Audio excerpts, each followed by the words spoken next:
This is week 1, unit 2, War and Politics in Egypt and Mesopotamia, and we're going to focus on Egypt here and the figure of the pharaoh and the importance of the pharaoh in ancient Egyptian society. This is a detail from an artifact known as the Narmer Palette. And the Narmer Palette is one of the oldest and most important historical artifacts from ancient Egypt. It dates probably to 3100 BCE, so at the very beginning of the Old Kingdom, and some scholars believe that the Narmer Palette represents the union of Upper and Lower Egypt, which represents the founding of Egypt as a unified kingdom under the pharaoh. The Narmer Palette is called the Narmer Palette because, first of all, it's a palette. It's a stone sort of plate with inscriptions and carvings on both sides. Palettes were usually used to grind ceramics on, though this one seems to be a little too large for that, and it may have had a ceremonial function. In any case, the important thing about the Narmer palette is that it shows Pharaoh Narmer, who is probably the pharaoh who first unified Upper and Lower Egypt. And here we see him on the front side of the Narmer palette, and he is wearing the crown of Upper Egypt, and we notice that he's about to hit someone with a club. This does a very good job of demonstrating the power of the pharaoh based on force. Notice that he is larger than anyone else in the picture, so this is not a naturalistic representation. This is a symbolic representation that shows the power of the pharaoh, and the power of the pharaoh is because he's the biggest person and he hits the hardest. There are also other objects shown and other figures shown in the picture, including the hawk there, the bird, and these have various significances with power and with Egyptian religion. If we look at the back side of the Narmer palette, there is another picture of Pharaoh Narmer. Here he's wearing the crown of Lower Egypt, so he's got both different crowns on, which is part of why people think that this may represent the joining of the two parts of Egypt. Upper Egypt, by the way, is the southern part of Egypt, which is the upper part of the River Nile. If you sail up the River Nile, you sail south, and Upper Egypt is the area where the Nile is really just the only source of any water or arable land, whereas Lower Egypt is the northern part of Egypt, which is the Nile Delta, where there's more water and more sort of fertile land over a greater distance. In any case, here is Pharaoh Narmer in a procession wearing the other crown, and the two together provide a really good illustration of the way that pharaohs were understood from the very beginning of Egyptian culture. You've got here, too, the pharaoh is much larger than the other figures. He's obviously the most important person here. He's wearing the crowns on both sides of the two parts of the kingdom, so he unifies the kingdom, and his status and stature suggests that he is more than just a human being. He's in many ways godlike. Well, the most famous image of pharaohs, or the most widespread image of pharaohs in any case, are images of Ramses II. And Ramses II is a New Kingdom pharaoh, whereas Narmer was an Old Kingdom pharaoh, and there was a Middle Kingdom in between, but we don't have to worry about that. The important thing is this: Ramses II ruled from 1279 to 1213 BCE, and that is over 1,000 years after Pharaoh Narmer. So you can see the continuity of Egyptian history and the continuity of Egyptian government and the structure of the society under the pharaoh. Ramses was a New Kingdom pharaoh who is largely remembered because he led an enormous building campaign. He built temples and statues of himself all over Egypt. He obviously had a lot of resources to do this. The kingdom must have been prosperous at the time. And over half the surviving temples in Egypt date from the reign of Ramses. So there are a lot of statues of Ramses. Ramses reigned for a very long time and lived to be almost 100 years old, it is said. He had dozens and dozens and dozens of children, it is said. And so again, the pharaoh is a kind of superhuman father-god figure, living longer than normal people live, certainly longer than ancient Egyptians lived, having more children with numerous wives than ordinary men would have, and so on. You can see all this. The statues, too, are very large. This one doesn't show scale, but it's much larger than life size. Here is statue that does show scale, this is a statue of Ramses II from the temple complex at Luxor, and you can see they're much, much larger than life size. Again, the pharaoh is a larger than life figure. Pharaohs are represented in very traditional ways. The representation of Ramses is not all that different than the representation of Narmer. He's represented wearing a crown that symbolizes Upper and Lower Egypt joined. He has the beard that represents his status as pharaoh. And pharaohs are usually represented still, often seated, as that suggests repose and tranquility. They don't need to move. They're so powerful they can just sit. Here's another representation, though, which shows you another side of the way that the pharaoh is seen. Ramses led various military campaigns, both south against the Nubians in what is now Sudan, as seen here, and also north into what is now Syria, where he fought the Hittites.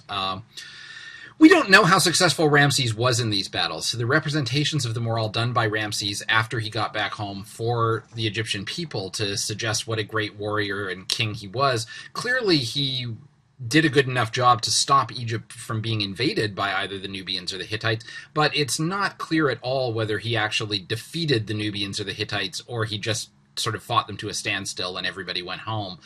In any case, that's not what's represented here. Here, Ramses is many times larger than his Nubian foes. He's riding a chariot, shooting them down. They're all on the ground. And again, it's pretty obvious the way that the symbolism of the pharaoh shows just how powerful this person is meant to be. Well, most pharaohs were represented like Ramses and like Narmer, but there are a few cases that are different, and they're worth looking at because they show us sort of the limits and some of the characteristics of the nature of being a pharaoh, or the way that pharaohs were represented in the culture. One of the most interesting cases is Queen Hatshepsut.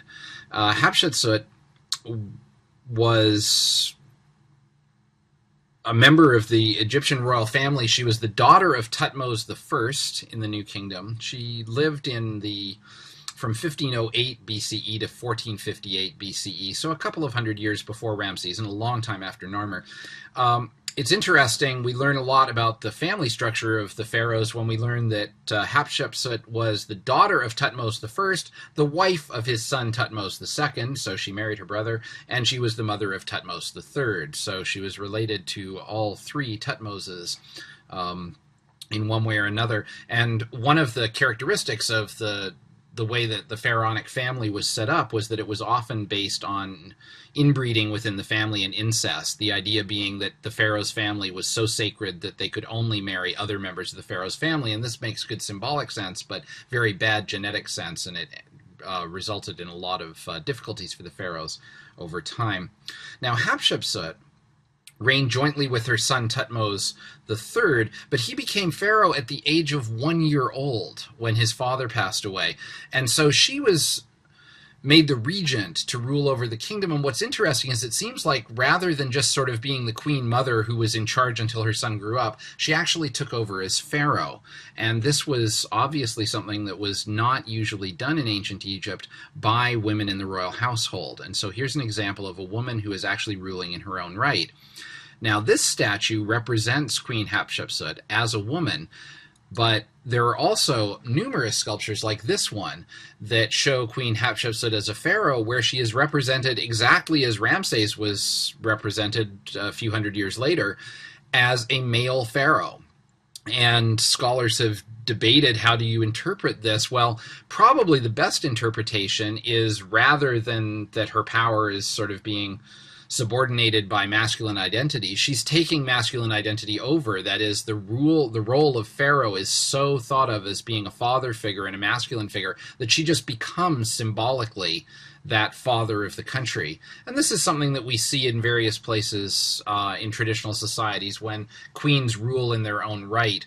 Queen Elizabeth I of England is a long way after and a long way away from Queen Hatshepsut, but she also suggested very often that she was the king of England, not the queen, because power was seen to be male in some way. And here we have the female monarch taking over the male role and subsuming it. She represents herself as a male because she is a male's equal, because she's ruling as a real pharaoh and not just as a queen mother.